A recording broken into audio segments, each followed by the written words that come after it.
Dear students, welcome to New Curriculum English Learning. Learning English staying at home.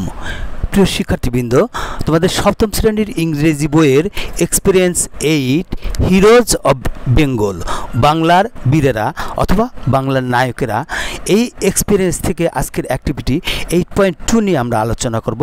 চলো শুরুতে কি রয়েছে দেখে নেই। Read the note given below. Given below মানে নিম্নে দেওয়া, নিম্নে দেওয়া, যে নোটটা পড়ো, নিচে দেওয়ায় নোটটি পড়ো। নাও এখন, ইন পেয়ার্স জোড়ায়, মেক মোর কোয়েশ্চানস, আরও প্রশ্ন তৈরি করো, অ্যান্ড প্র্যাকটিস, অনুশীলন করো, আস্কিং অ্যান্ড অ্যান্সারিং কোয়েশ্চানস। কি অনুশীলন করবে? আস্কিং অ্যান্ড অ্যান্সারিং কোয়েশ্চানস মানে প্রশ্ন জিজ্ঞাসা করা এবং উত্তর দেওয়া, এটাই অনুশীলন করবে। তাহলে তোমার ফ্রেন্ড লাগবে বা পেয়ার লাগবে, তাহলে কি করবে? তোমার বন্ধুর সাথে বা ক্লাসমেটের সাথে এই আস্কিং অ্যান্ড অ্যান্সারিং কোয়েশ্চান এটা অনুশীলন করবে, প্রশ্ন করবে এবং উত্তর দিবে পরস্পরকে, মানে একজন আরেকজনকে প্রশ্ন করবে এবং উত্তর দেবে। এটা প্র্যাকটিস করতে বলা হয়েছে। With the help of the note, এই নোটের সাহায্য নিয়ে, এখানে কি লেখা আছে সেটার সাহায্য নিয়ে। ওকে প্রিয় শিক্ষার্থীবৃন্দ, চলো তাহলে এই নোটে কি লেখা আছে এখানে আমরা জেনে নেই।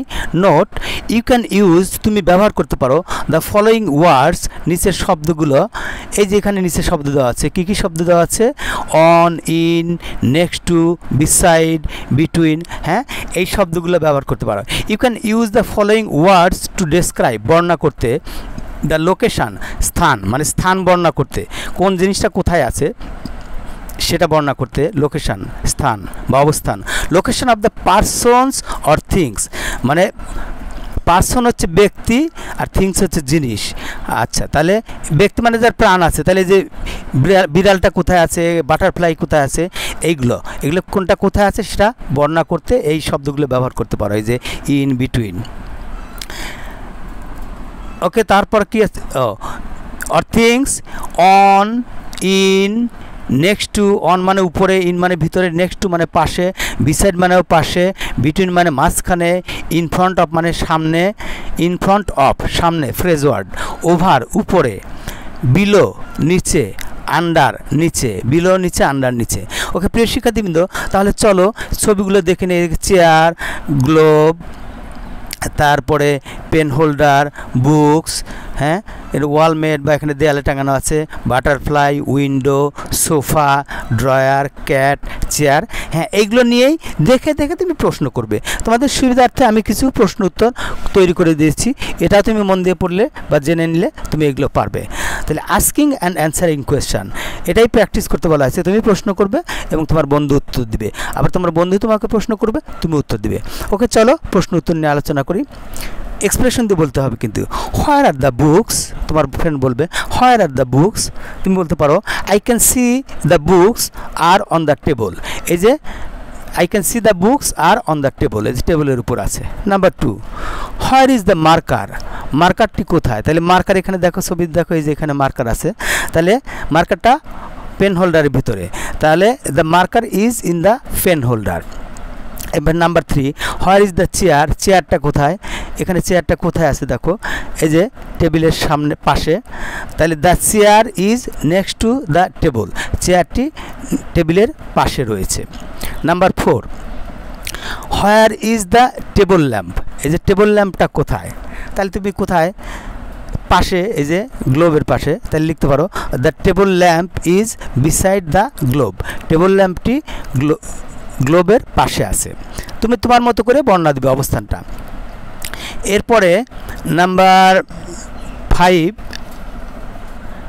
5 হচ্ছে what can you see between the 2 pens and the 3 books.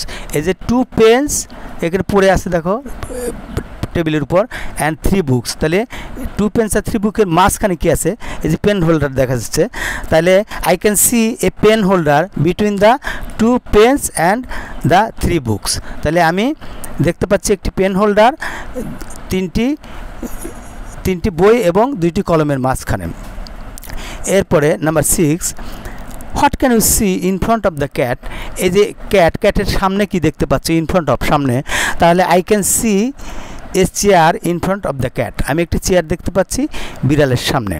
Number 7, where is the picture, picture ছবিটা কোথায়? তাহলে এই যে ছবি আছে না, এই যেখানে ছবি আঁকানো আছে দেয়ালে, তাহলে the picture is hanging, hanging মানে ঝুলানো, অন দ্য ওয়াল দেয়ালের উপরে ঝুলানো, ওভার দ্য বুকস বইয়ের উপরে, দেয়ালে, অন দ্য ওয়াল মানে দেয়ালের সাথে লাগানো, দেয়ালে ঝুলানো, ওভার দ্য বুকস বইয়ের উপরে।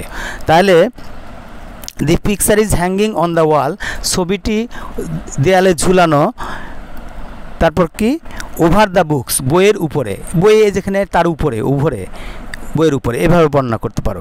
তারপরে হোয়ার ইজ দ্য ক্যাট, বিড়ালটি কোথায়? তাহলে বিড়ালটা হচ্ছে নিচে, এই যে টেবিলের নিচে। The cat is below the table, অথবা the cat is under the table, below মানে নিচে, আন্ডার মানেও নিচে। ওকে, তারপর 9, where can you see the sofa, সোফাটিকে তুমি কোথায় দেখতে পাও, দেখতে পাচ্ছ? তাহলে I can see the sofa কি আন্ডার দ্য,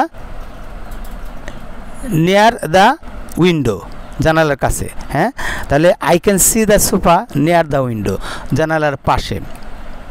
তারপরে number 10, what can you see in the drawer, ড্রয়ারে তুমি কি দেখতে পাও?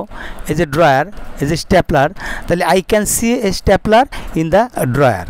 Number 10, I can see A stapler in the drawer. প্রিয় শিক্ষার্থীবৃন্দ, এইভাবে তোমরা পেয়ার ওয়ার্ক করবে নিজেদের মতো করে, কোনটা কোথায় আছে ঠিক আমি যেভাবে বলছি এইভাবে না, লোকেশানটা তুমি তোমার মতো করে নিজেদের মতো করে পেয়ার ওয়ার্ক করবে, প্রশ্ন উত্তর করবে।